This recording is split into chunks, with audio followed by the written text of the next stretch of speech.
गरीब आदमी को कर्ज की जरूरत पड़ गई, 1000 दिनार चाहिए। मैं कह चुका हूं कि दिरहम चांदी का होता था, दिनार सोने का। अब 1000 दिनार लेना है। तो जिस बंदे से उसने कहा, अगरचे वो नेक बंदा था, उसने कहा यार 1000 दिनार दे दो। तो कहने लगा कोई गवाह है तेरे पास? वो कहने लगा गरीबों का गवाह कौन होता है? हाँ एक गवाह है। कहा कौन? का मेरा रब, वो तेरे और मेरे बीच गवाह है। उसने कहा कोई कफील, अगर तू पैसे ना दे सके तो वो बाद में दे दे, या तुझे कुछ हो जाए तो वो दे दे। उसने कहा कफील भी मेरा अल्लाह ही है।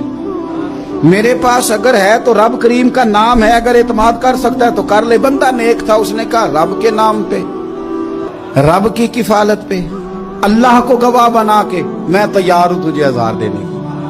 उसने 1000 दिनार दे दिया। वक्त वापसी का तय हो गया। वो चला गया पैसे लेके।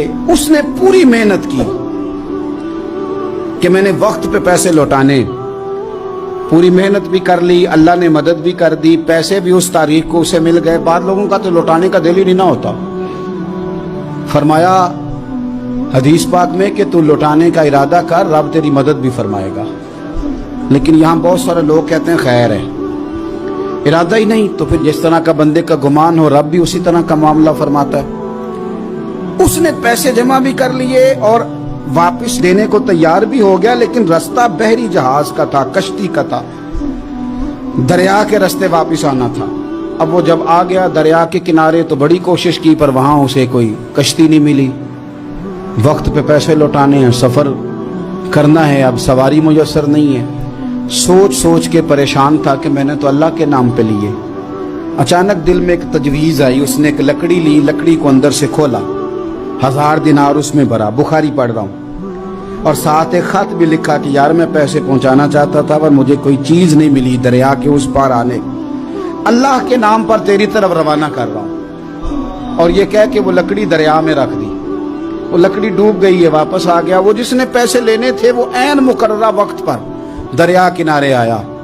सुबह से सरे शाम तक उसने इंतजार किया। दिल ढलने लगा तो दिल में ख्याल आ गया कि यार नहीं, उसने देने ही नहीं, झूठा वादा कर गया, पहुंचा ही नहीं वक्त पे। अब जब वापस लौटने लगा तो अचानक दरिया में एक लकड़ी तैरती हुई दिखाई दी। कहने लगा ले जाता हूं, शाम को रोटियां पकाने के काम आएगी, ईंधन बना के जला लूंगा, हंडिया पक जाएगी। लकड़ी उठा के जलाने के लिए घर लाया। गुमान था कि वो नहीं आया वादा करके। अल्लाह को कफील और वकील बना के और गवाह बना के फिर भी नहीं आया। लकड़ी लेके घर गया, बुखारी है।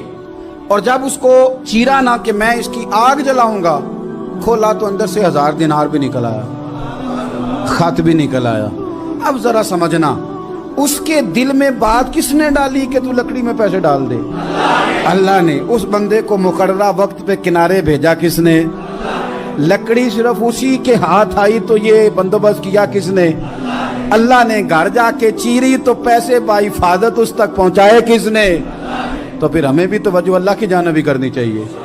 हमारे पे दिल की तवज्जो रब की तरफ ही होनी चाहिए ना। हमें इधर उधर जाने की, देखने की, बंदों पर गौर करने की जरूरत क्या है? वो पैसे पहुंच गए, ये वहां अपनी जगह पे परेशान था। इसने 1000 दिनार और जमा किया। फिर दोबारा एक दिन दरिया किनारे आया, कश्ती मिल गई, बैठ के अपने उस भाई के पास आया। कहने लगा देखना मुझ पर बदगुमान ना होना, पैसे उस तारीख को भी जमा कर लिए थे। दरिया पे आया था पर कश्ती नहीं मिली थी। फिर मैंने ना लकड़ी में डाल के, खत डाल के तेरी तरफ भेज भी दिए थे, लेकिन आज मैं फिर लेके आ गया हूं। वो कहने लगा खुश हो जा, जिस रब को तूने मेरा और अपना गवाह बनाया था उस रब ने मेरे तक पहुंचा भी दिए हैं। जब लोग अल्लाह को गवाह बनाते हैं, रब की जानिब अपनी तवज्जो करते हैं, अपनी चाहतों, ख्वाहिशात और अपनी सारी चिट्ठियां अपने रब करीम की रहमत की तरफ रवाना करते हैं, फिर अल्लाह अपने बंदों को मायूस नहीं करता। अल्लाह अपने बंदों को नवाज देता है।